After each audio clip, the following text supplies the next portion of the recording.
think you have a fast Harley Davidson? How about 762, no wheelie bar, and a street tire? Here's what it looks like now. Yes, no rest for the weary. How did Gregg Dahl do it? We're going to get into that. Settle in. Let's go.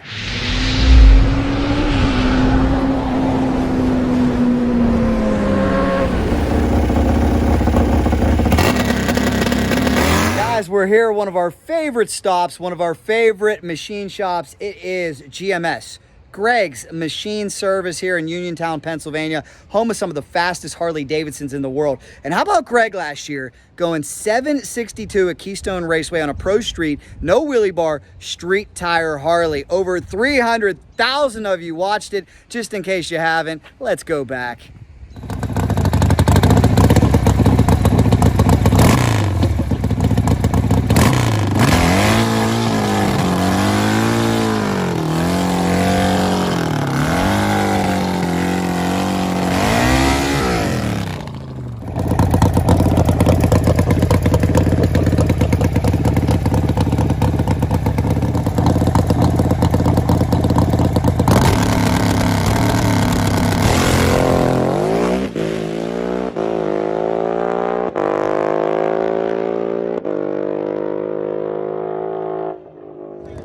.62, that's the best ever on that bike. You just witnessed the world's quickest and fastest no-bar Harley Davidson street tire run. Was it really a 762? I gotta wipe my eyes. Unbelievable.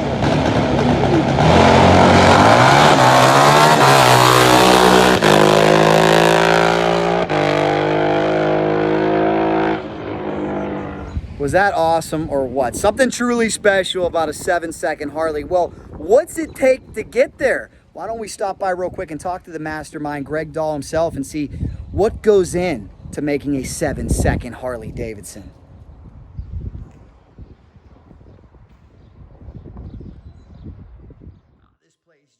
Oh man, I see some fast Harleys as always. Check this out. Wow, this place just loaded with incredibly fast Harley Davidsons. And here he is, ladies and gentlemen, Mr. 762 himself. Always good to see the one and only Gregg Dahl. Fastest man ever on a street tire Harley Davidson. How's that make you feel? It's nice, you know, but it's a lot of hard work, and we're never done, you know. So we're working on some new things. And that's what we want to talk about, for sure. Before I get to that, more than 250,000 people watched you last year at Keystone Raceway. Right. Get it done. What's that mean to you? No, that was real nice. That was real nice. I mean, the cycle drag universe is expanding all the time. They are. All different countries. We appreciate you guys and letting us know where you're watching from. But many of you have wondered, how do you get a Harley into the 7-second zone? Let's be honest. A 10-second Harley's fast. A 9-second Harley is a head turner. An 8-second Harley's superb. 7 seconds is out of this world. He knows how to do it. Gregg, what's the key? Well, there's no one key. The power has been there for years. The main problems we experienced once we achieved the power was getting things to stay together, number one, and then number two was applying the power in a pro street format like we race. Now, I'll be the first to admit that we're not doing nearly what the Suzuki guys are doing. Not that we won't be able to do that someday, because we're just now creating this technology. But getting the power down and getting it to work for us is the primary thing. And secondarily was we turned the RPMs up real high, and it seemed to make the power more manageable, but it's also harder on parts. So I could show you a few things there that we've done to keep these engines together, and we've had pretty good longevity. That 760 engine had about 75 passes on it before we heard it. 75 passes. Yeah.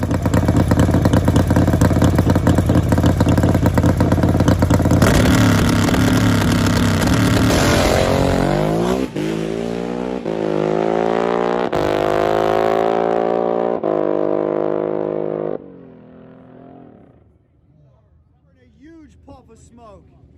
Huge puff of smoke. I like to see the 8th element.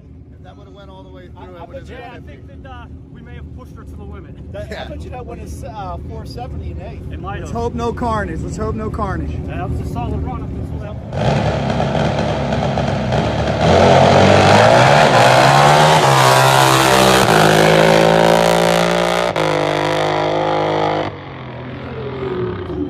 And Greg, here she is. Looks a little different from the last time we saw it at Keystone Raceway. Hey, this is what drag racing's all about. A lot of people don't realize how much work it is. What's going on with this motorcycle right now? Well, after we heard it last year at Keystone, that last video that we did with you guys, we brought it back and tore it apart. We come up with a new plan. We're doing that was a 144-inch engine. This is going to be 157. We massage the heads to the larger version of the heads. We have two versions. We have a 4800 bore version with a certain size valve, and then a 5-inch version with a certain size valve. But the 4800s can be pushed to the 5-inch version perfectly. We designed it that way to have room to grow. So we're doing that. We're changing to a new nitrous solenoid that's going to allow us way more control over the progressive function of the solenoid, so we don't have to run multiple systems. We can run one giant set of jets and control it through the fuel tech. And then just wanted to clean everything up and do it. Well, we tore everything apart and the parts quit flowing. So tough thing for we're having a hard time with valve springs, pistons, rings, wrist pins, all that kind of stuff's coming slow. And I can't get pistons right now. I've got 4 or 5 customer engines sitting around here waiting on pistons, and we just can't get nothing. And it's not the piston people's fault. It's the whole industry's backed up. I'm backed up here. I got 60 bikes in here, and we can't get parts for them. Well, we're hoping that improves, and we're hoping to see this guy back on track real soon.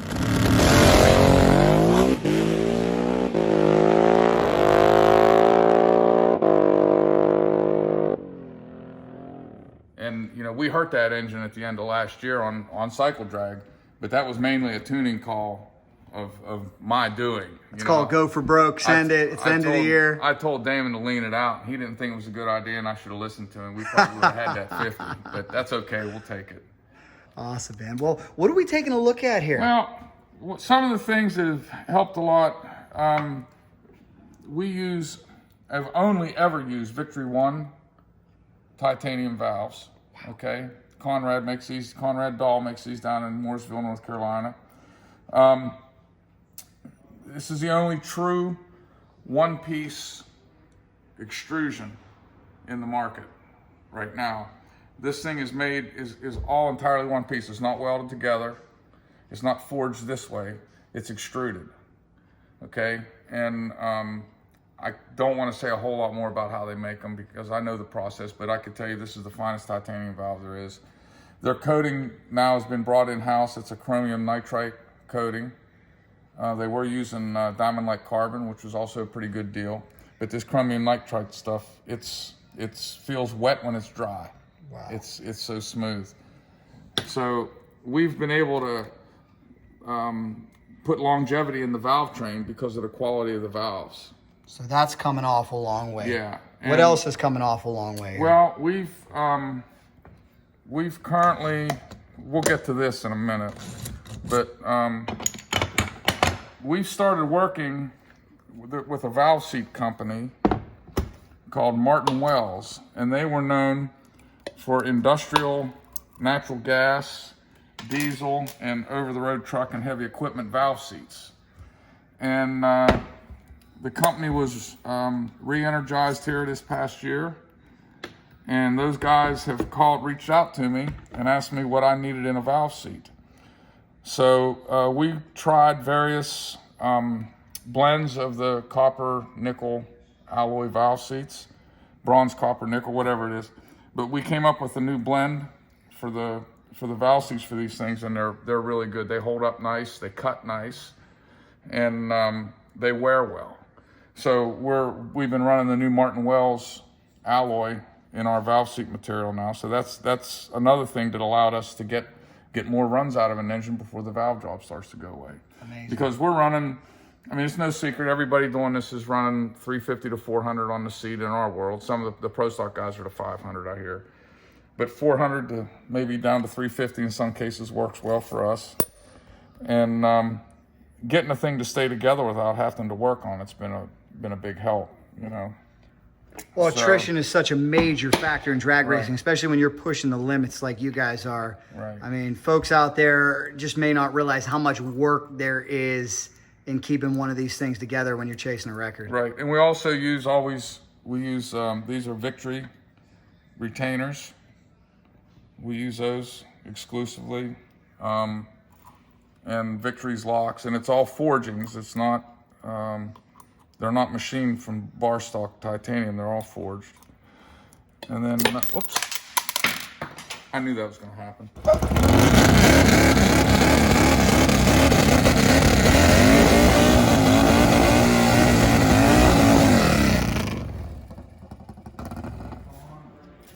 If I can find it. What do you do with the seat? I didn't want to take a chance of it falling off or anything.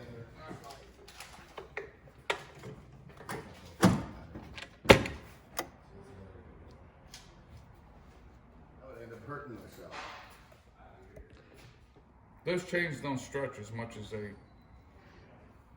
wear the pins and eat into the profit. You know? So, holding my side.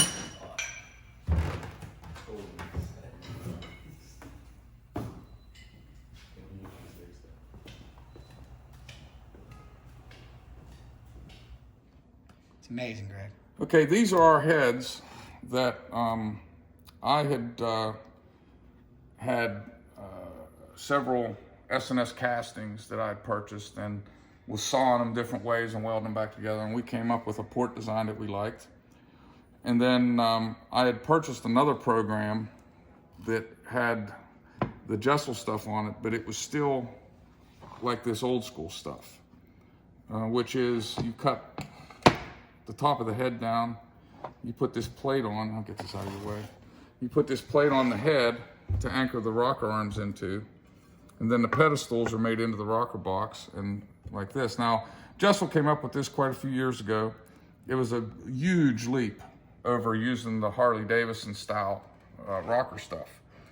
And it worked well for us for a long time until we started cranking the RPMs and the valve spring pressure up. And then we started seeing all this stuff moving around a little bit. So I thought that there would be room for improvement there. So what we did was we eliminated everything there. And these are our new heads. And what we do is we have the pedestals as part of the cylinder head. So now everything's solid. Now this stuff's just mocked up to look at, so it's not like ready to run or nothing. But this head was these were our prototype heads, the first set that we did, and we have about $50,000 in creating this first set of heads. But we had to start someplace. There were several different ideas. There were several different other things out there, and every one of those other designs we've seen problems or small things that could be improved. So we took a clean sheet of paper and took what we liked and used and threw away what we did not like. And this is what I had come up with. And it's no different than Brodex makes a Chevy head, Dart makes a Chevy head, AFR makes a Chevy head. Well, this is what we make. If somebody else wants to make heads, let them go do it. You know, this is what we did. With this anchored down here, we ran this particular cylinder head on our 760 bike. Like I said, we had, I think, around 75 runs on it. The last half of those runs was at 9,000 or 9,200 shift points is how we got the ETs down. It just became easier to manage the power with a higher RPM. And when we took everything apart, you can look, you can see the footprint where the saddles sit, but there's no chafing, nothing moves. The valve springs lived the whole season. We kept taking the valve springs off. I kept checking the valve springs every night, you know, every time we come home from an event or testing. The valve springs never moved. Now I do overkill on my valve springs a bit to help that happen, but it did work. Matter of fact, we ran into a situation where we were putting valve springs in at 375 pounds on the seat. And when we would check them, they would come up a little bit. And we would end up taking them off after a lot of runs. And we've had a couple of them go over 400 pounds. And I'm like, it's not supposed to do that. They're supposed to get weak. We're not killing the valve spring like a pro stock car or pro stock bike. We're not lifting the valve open 1 1/8 inches and all that stuff. we're between 900 and 1 inch lift. But we are using those killer valve springs. So we're kind of, like I said, overkill in the valve spring department for longevity. Can I do something a little bit different and get a teeny bit more? Yeah, but I'd rather just spray it more and get more runs out of it without tearing it down. So that makes this a little more marketable for somebody who doesn't have the resources and experience that we have. We can give them a good pro engine that'll make a lot of runs without needing a tremendous amount of maintenance, okay? So that's what we went after here. And I called the valve spring company that we use, and everybody would know them if I said them, but I told them what I was seeing, and I said, if I'm doing something wrong or I'm crazy or you think I'm lying to you, just tell me, because I know what I'm seeing, but if it don't sound right, I want to know why. And they said, no, they said, you're like 1 in 100 guys that calls with that. And I said, well, what's going on? And they explained to me that obviously a valve spring starts out as a straight piece of wire, and they wind it so far, and then they do their process, whatever it may be, peening, heat treat, nitrite, whatever they do, I don't know. Then they wind it a little tighter and they treat it again, and it finally ends up with the valve spring, and they grind the ends. If that valve spring lives in a happy environment, these high quality Kobe wire valve springs like we use now, there's several of them out there. If that valve spring starts to get tighter, it's happy and it's trying to unwind and go home to where it came from. That's a happy valve spring. If you're pounding on them, like the Pro Stock guys, it's all, you know, what Pro Stock guys do, they put in a brand new set of valve springs. They lose, I'm going to guess 10 to 12%, and they shim them up, and then they can get some runs out of them. I don't have to do that because we're not quite in that realm where we're pushing the technology to the point where the valve springs are breaking down. So we did see that. We found out it was a good thing. And I also found out that once, if we go in at 375, once we start to get over 400, we get them out of there and change them because it starts to break the ends of them off if the material starts to get brittle. So that's one thing we learned. I love it. So that was one thing on the head that we did, that was the valve train anchoring. The push rods, we used the absolute largest, heaviest, biggest push rods we can stick in the motor. Whatever will fit, as big as we can go in. My personal engine over there has 5/8 push rods in it, and they taper down to, I think, 1/2 inch at the top. You know, Smith Brothers is our favorite, that's who we use. And another thing we did was we used the S&S exit shape of the exhaust port. And so this way, these heads will replace the S&S cast Pro Stock head. Same bolt pattern. You take your old S&S flanges and flip them upside down, and they fit our heads, and it accommodates the raised port. So we're trying to reuse some of the parts that are available out there, okay? Now, this is a port that a lot of guys had used over the years, just the opening, everything from the opening in is completely different. But we raised this, and we found that if we turned it just a little bit more, we just found a whole lot of stuff, and we changed this a little bit. And this is a prototype head. The bolt pattern's not the same in the new heads. So we did that, and it worked out well for us.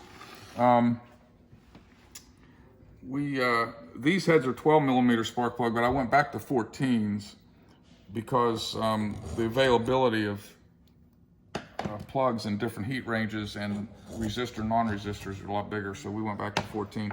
Plus, with the power adder bikes, power engines, a 14 millimeter plug offers more of a heat sink, so you can control your heat range. They read better. 14 millimeter plugs read better, so at least for us they do. And then, of course, you've seen this with the valve seats and everything, how we did that. Very cool. Yeah. Awesome. So, another thing we're doing is S&S used to make these connecting rods. They made them for years for the cast Pro Stock engine and also the Street Pro engines, like we run. They don't make these anymore. So we had talked to S&S and talked to them about making them, and you know, now we're doing it. Now what I've done, I've changed a few things. I have these billets made with the holes semi-finished. Like these are semi-finished right now, they're not the size. We do a surface finish process here, here in-house, and it puts a real nice finish on it, stress relieves the material. And then we send them out for a cryo/heat treat process. Wow. that is done by an aerospace friend of mine in New England. I won't say who that is, that's mine. but we've doubled the life of these rods. Awesome. Okay. Now, the other thing I do is I made a fixture, which I don't want to show you, but I made a fixture to install the races.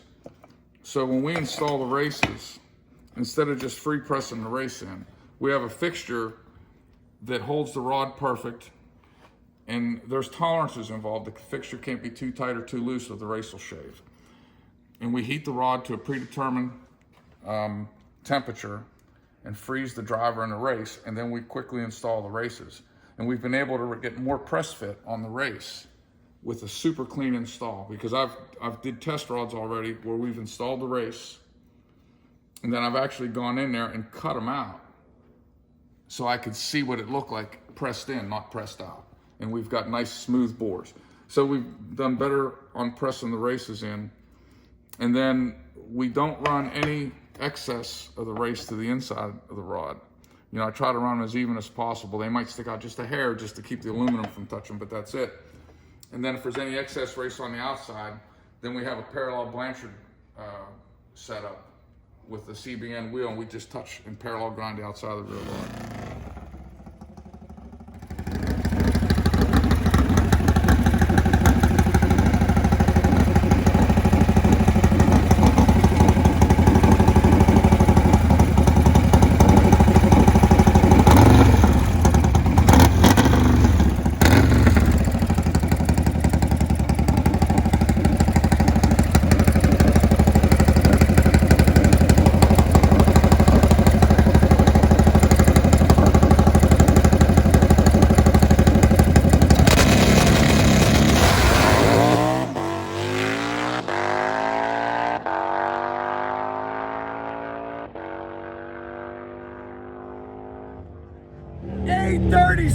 Gregg Dahl, GMS Uniontown, Pennsylvania. They are fast. One of our favorite racers to watch. Gregg Dahl, congratulations. So, and then we hone, once all this is done, or after, I should back up a little bit. After the surface treatment here in-house and then send out for the cryo heat treat, then they go back to the place where I have them manufactured to finish bore the ends. So they're finished board after all the heat treat and cryo and surface finish. So there is some distortion that we see throughout that process, and we correct that distortion in the final machining and assembly. And then we hone fit these and install the races just like I described. And they're a great set of rods. We've been able to double the life of that aluminum rod as long as you pump oil to it. You know, I know the Pro Stock guys, they use that oil that's like kerosene, and they don't pump much of it in there.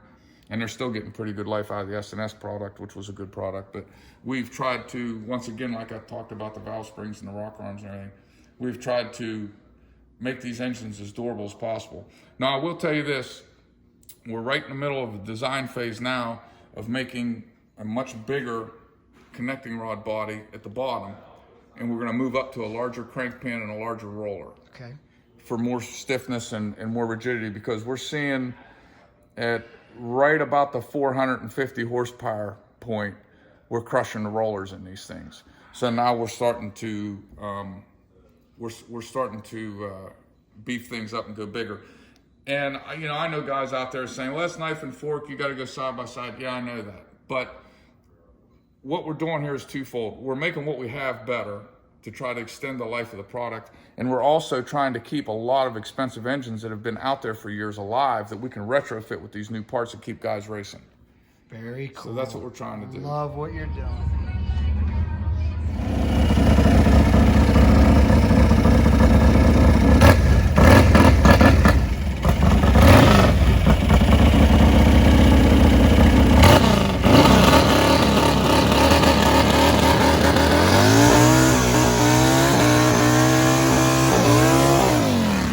Was this awesome or what? I think my brain is full. I'm not smart enough to keep up with you, man. I love it, but you're the man that makes it happen, that puts the sevens up on the scoreboard. And you're telling me that with your technology, I was gonna ask when we're gonna see 750s. You're saying there may even be sixes on the horizon. Huh? That is something that we have been working on. We've got, we have a plan for both a nitrous and a turbo combination that are both potentially 6-second combinations. We can definitely make the power. I'm not going to really attempt it until we get these stronger bottom ends in and make sure that we can make the parts live. Obviously, if we start going that fast, we're not going to get 50, 75 runs out of engines anymore, but we'll be able to do that goal. So that's what we'd like to do. I don't know how soon that's going to happen. It could be a year, it could be 3 years, we don't know. But we do have a plan, we're working in that direction. It's amazing what they're able to do. I know it can be done. Yeah. So that's why I haven't been worried about all these other thresholds that guys are doing. I'm happy for them. I'm glad they're doing it. Sure. They're helping push things along just like we are. But I'm looking way down. Gregg Dahl out of GMS, the hometown boy. He's a record smasher. We were here last day of the year for Keystone Raceway last year when he made history. We'll see what he can do off the track. He's the over-under.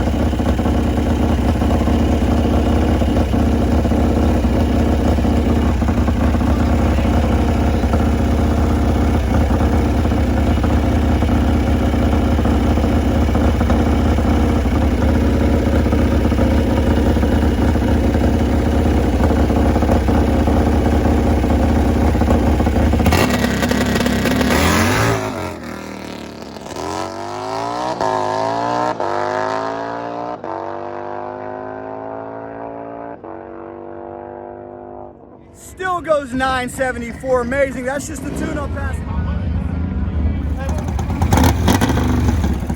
How pleased are you with that new bike that you built over there? It was good. I put 3 runs on it. The first one was ugly, had too much clutch in it. The second run was too soft. The third run was like Goldilocks. It was just right. And we had all the timing pulled out of it. It ran 837, I think. And we did see some wheel spin down track. But I think that bike, we made 324 horsepower and 220 torque at 85 and a max RPM of 8,500 with that engine at 172 inches. So that was the first session in the dyno. We haven't taken the motor back apart to get any kind of forensic investigation because we always see little things that we can improve. And we want to do that. And when I ran that 30 at Keystone, we had pulled 324 and I think we were at 28 or 29 degrees of timing. We only had it to 24 degrees of timing at Keystone, and whenever we would shift, we were pulling it back to 10 degrees and then ramping it back in because we didn't know how violent it was going to shift. And so we've been kind of working, trying to tune that in. We've never had an engine that big before.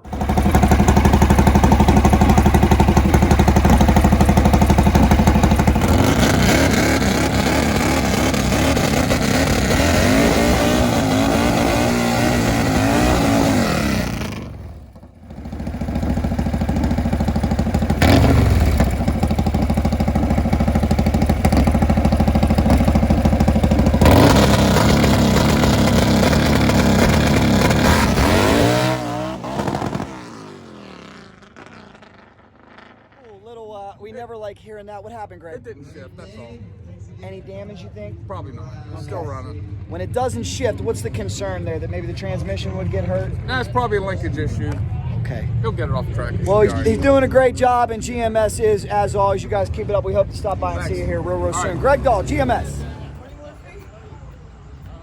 And they're saying something in the transmission might have went, tough one, tough lesson to learn, but Frank's doing a great job.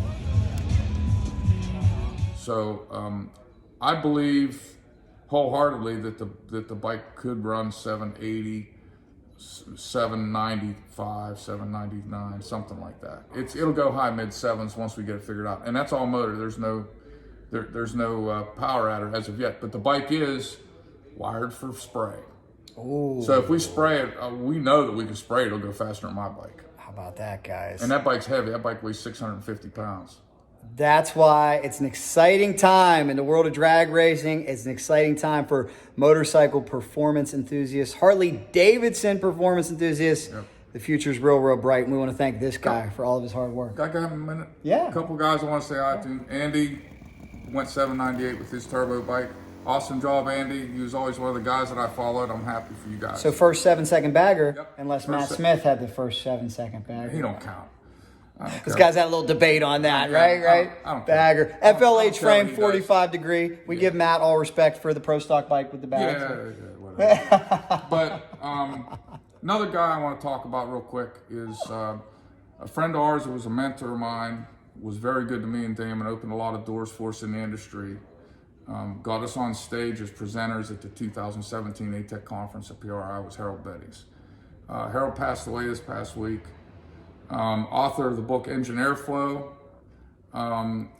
consultant for the big three automakers, I'm pretty sure. Several race teams has used Harold. He was one of the smartest guys, one of the nicest guys, the most generous guys I knew in this business. And if you don't know who Harold Betty's is, his last name is Bettes. Look him up and look at what he did. He was really something. Well, Godspeed, and I'm sure he's very proud of what you've done. You keep up the good work, my friend. Guys, make sure you're subscribed because we're going to keep following this shop and all their amazing accomplishments. That's for sure. Greg, thanks a lot for having us. Thanks, Jack. Appreciate it as always. You got it, guys. If you like that video, here's another one for you. Hit subscribe right in the middle, and we'll see what GMS can do next. Thanks, guys.